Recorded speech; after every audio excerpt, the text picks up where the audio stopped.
Subscribe कीजिए RTS professional study को और बेल आइकन पर क्लिक कीजिए टैली आरपी9 जीएसटी और इनकम टैक्स की वीडियो सबसे पहले पाने के लिए। GST P question paper GST exam MCQ on GST act 2017। हाँ जी दोस्तों, आज मैं आपके सामने लेके आया हूँ GST P exam MCQ on GST act 2017 का पार्ट 3। पिछली वीडियो अगर आपने मिस कर दी है पार्ट 1 एंड पार्ट 2 तो उस वीडियो का लिंक इस वीडियो के आई बटन पे है। आपकी जीएसटीपी की तैयारी किस तरीके से होनी है, किस तरीके से आपको पेपर की तैयारी करनी है, क्या सिलेबस है, क्या पैटर्न है, उस वीडियो का भी लिंक इस वीडियो के आई बटन पे मिल जाएगा। या जीएसटीपी होता क्या चीज़ है, इसके रूल्स क्या है, इसकी पावर क्या है, इस वीडियो के आई बटन पे मिल जाएगा। फिलहाल मैं आज की इस वीडियो के अंदर बताने जा रहा हूँ पार्ट 3 की वीडियो, जहाँ पे मैं कुछ क्वेश्चंस लेके आया हूँ आपके सामने। 10 मिनट की वीडियो होती है, 10 क्वेश्चन होता है और लगातार 17 तारीख तक आपके पास ये वीडियो मिलेगी। आपको पैसे नहीं देने, फ्री में है, बिल्कुल फ्री में आपको ये मिलेगा। 10 मिनट के अंदर आपके माइंड में 10 क्वेश्चन भी सेट होता है, तो आप 10 क्वेश्चन पक्के करके आते हैं एग्जाम के अंदर और इस तरीके से जीएसटीपी के एग्जाम के अंदर आप स्कोर कर सकते हैं। सो दोस्तों, मेरा नाम है सूर्य राजपूत, आप देख रहे हैं आरटीएस प्रोफेशनल स्टडी। तो चलिए शुरू करते हैं। सबसे पहले बताना चाहूंगा, अभी तक आपने हमारे चैनल को सब्सक्राइब नहीं किया तो सब्सक्राइब कर लीजिए और बेल आइकन क्लिक कर लीजिए, ताकि जो भी वीडियो अपलोड हो आपके पास तुरंत ही नोटिफिकेशन पहुंच जाए। सो क्वेश्चन नंबर फर्स्ट है। क्वेश्चन नंबर फर्स्ट के अंदर बात करें तो पहले क्वेश्चन में क्या बोलता है, taxable levy in case of manufacture under composition scheme. Composition scheme के अंदर मैन्युफैक्चर के लिए टैक्सेबल रेट क्या होगा, यहाँ पे टैक्सेबल रेट के बारे में बात कर रहा है, ध्यान रखना। तो ऑप्शन ए के अंदर बोल रहा है 2%, बी में 3%, सी में 1% एंड डी में 0.5%। तो जो इसका आंसर होगा 1% होगा, क्योंकि अकॉर्डिंग टू सेक्शन 10 जो है कंपोजिशन स्कीम के बारे में बात करता है, उसके रूल्स एंड रेगुलेशन के बारे में बात करता है। सेक्शन 10 के अंदर कंपोजिशन स्कीम के अंदर बताया गया है, रेट के बारे में भी बात की गई है कि कंपोजिशन स्कीम के अंदर रेट क्या होगा। तो मैं बात करूं रेट, यहाँ पे जो रेट है वो अलग अलग रेट है।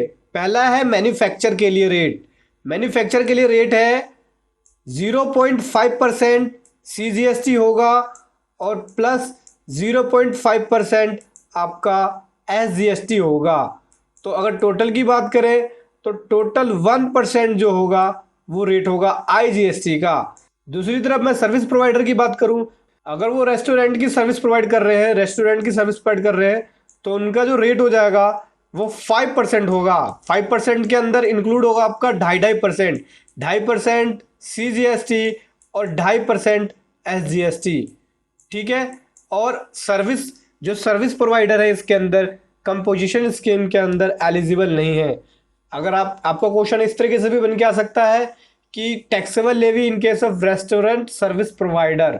यहाँ देखो, रेस्टोरेंट सर्विस प्रोवाइडर के अंदर एक चीज और बताया गया है कि अगर वो restaurant service plus alcohol service भी प्रोवाइड कर रहे हैं तो एल्कोहल सर्विस प्रोवाइडर के लिए नहीं है, ये केवल रेस्टोरेंट सर्विस प्रोवाइड कर रहे हैं उनके लिए है ये 2.5%।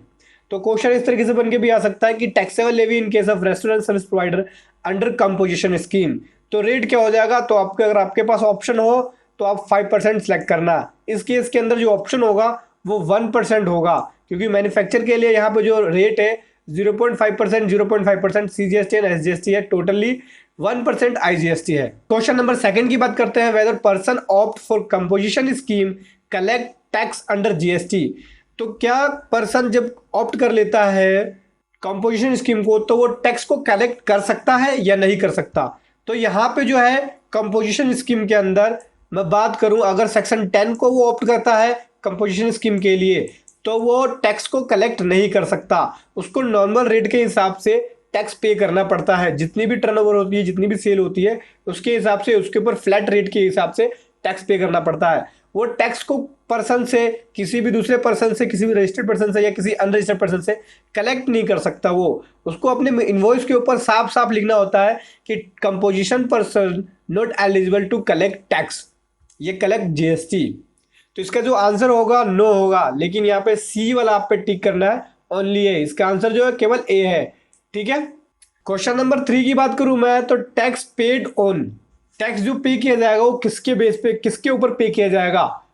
ऑप्शन ए है transaction value, B manufacturing cost, C A and B both और D none of the above.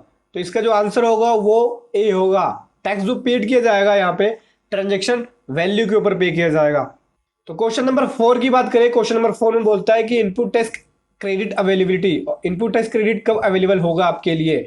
On receive of goods, goods को रिसीव करते के साथ ही। बी में है on payment of tax paid by supplier to government, और जब सप्लायर टैक्स की पेमेंट गवर्नमेंट को करता है तब। फिर उसके बाद है टेकन टू मैन्युफैक्चरिंग साइट और सर्विस के, मैन्युफैक्चरिंग साइट पे या सर्विस के अवेल करने पे। उसके बाद है D none of the above.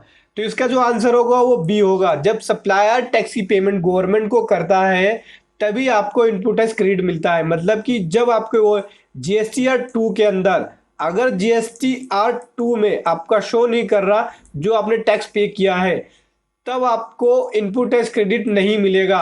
अगर आपका जीएसटीआर 2 के अंदर टैक्स शो कर रहा है, आपने जो टैक्स पे किया है आईटीसी, वही आपको आईटीसी मिलेगा। तो इसका जो आंसर होगा वो बी होगा। फिर क्वेश्चन नंबर 5 की बात करते हैं, input tax on capital goods. Capital goods के ऊपर इनपुट टैक्स कब मिलेगा? इन 1 इंस्टॉलमेंट, पार्टली 5 इक्वल इंस्टॉलमेंट, सी है ओनली ए, फिर डी है इक्वली 10% एवरी ईयर। तो यहाँ पे जो आपको कैपिटल गुड्स के ऊपर जो इनपुट टैक्स मिलता है इन 1 इंस्टॉलमेंट में मिलता है। तो इसका जो आंसर होगा वो सी होगा, ओनली ए। फिर उसके बाद बात करें question number 6, appellate tribunal mention in which section. कौन से सेक्शन के अंदर अपीलेट ट्रिब्यूनल की बात की गई है? तो यहाँ पे सेक्शन 109 मीन्स 109 से लेके 116 तक जो है अपीलेट ट्रिब्यूनल के बारे में बात करता है कि अपीलेट ट्रिब्यूनल क्या है, उसकी पावर क्या है, उसके प्रोविजन, उसके रूल्स के बारे में बात करता है। तो यहाँ पे जो सेक्शन 9 से 116 तक है अपीलेट ट्रिब्यूनल के बारे में बात करता है, उसके प्रोविजन के बारे में बात करता है। तो इसका जो आंसर होगा वो ए होगा, सेक्शन 109। अगर आप चाहते हैं कि अपीलेट ट्रिब्यूनल के ऊपर मैं वीडियो बनाऊं तो आप कमेंट बॉक्स में लिखिए। फिर उसके बाद है question number 7, authorise representative referred in which section. कौन से सेक्शन के अंदर ऑथराइज रिप्रेजेंटेटिव को रेफर्ड किया गया है, कौन से सेक्शन के अंदर बताया गया है? तो सबसे पहले ऑथराइज रिप्रेजेंटेटिव का मतलब समझिए। कौन है authorise representative? Who is authorise representative? तो यहाँ पे ऑथराइज रिप्रेजेंटेटिव का मतलब है, authorise representative means a person who is authorise by a person to appear on his behalf. देखो यहाँ पे ऑथराइज रिप्रेजेंटेटिव का मतलब एक ऐसा पर्सन जिसे ऑथराइज किया जाए किसी दूसरे पर्सन के द्वारा कि उसके बिहाफ पे वो अपीयर हो।